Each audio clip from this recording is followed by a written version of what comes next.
President Trump recently announced plans to send $600 million worth of surplus military equipment to local police departments, further militarizing our law enforcement agencies.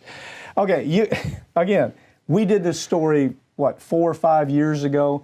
We saw tanks being used by the police departments that were coming in under the government giving this stuff away. It's surplus. Right. And so we saw tanks, we saw we saw 50 caliber mounted machine guns on some of this stuff. I mean, it's crazy. Airplanes, helicopters. So what's happening now is Trump has made this declaration. We're at war with the cartel gangs, okay? They're coming into the United States. They're not just on one side of the border. We got to run the gangs out of Chicago. We got to run them out of L.A. And the FBI and the DOJ is now on it. What's your take? Right. And the American public loves these kind of stories because they want to feel safe. Everybody wants to feel safe. And they think, okay, well, if I give the local police department, these armored Humvees, so the SWAT team can take out it makes me safer.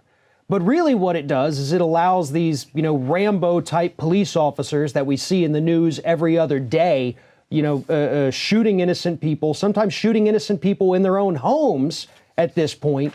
These are not the kind of people who need this high-tech, military-grade weaponry.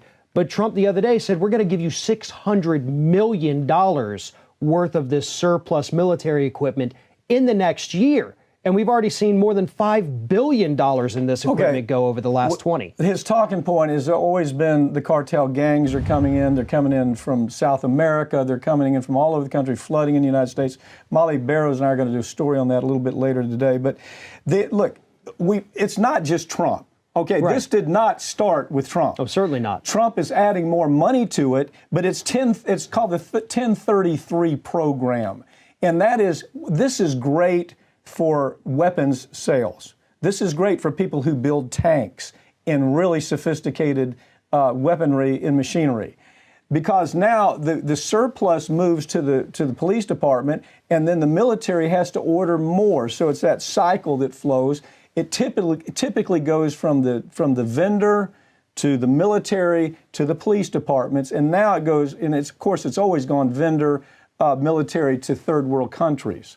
So now there's money involved here too, right? Right. Well, the 1033 program actually mandates the Department of Justice, the Pentagon, Department of Defense, to send this weaponry to local police stations. They're required to do it. And this is a bill or a resolution that essentially was written by the defense industry because it says, listen, you can't keep our weapons indefinitely. Under the 1033 program, you have to send it to these police departments, which means you don't have anything now, so you come back to us and buy more. Okay. That is what this is. So the talking points are exactly what you'd imagine. The talking points are another 50 people killed in Chicago. We got to go to Chicago and clean out the gangs because it scares the bejesus out of people. Anytime you talk about law and order and 50 people being shot, you see it on the holidays. Right. It's the headlines. But now what Trump has done, he's borrowed those headlines. That's part of his talking points.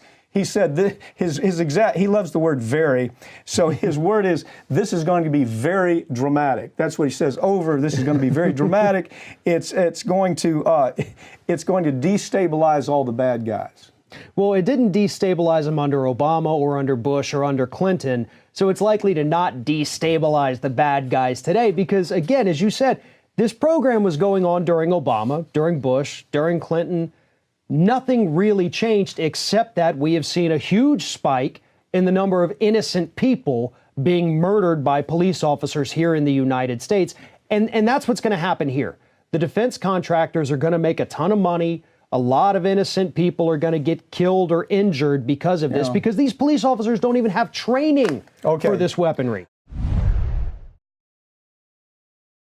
Every year, 1 million hernia surgeries are performed in the United States. Unfortunately, some mesh implants that are used in these surgeries have caused complications, including infection and organ damage that led to surgeries to correct those problems. If this has happened to you, learn more about the hernia mesh lawsuit by going online to hernia.law or call us for a free consultation about your legal rights.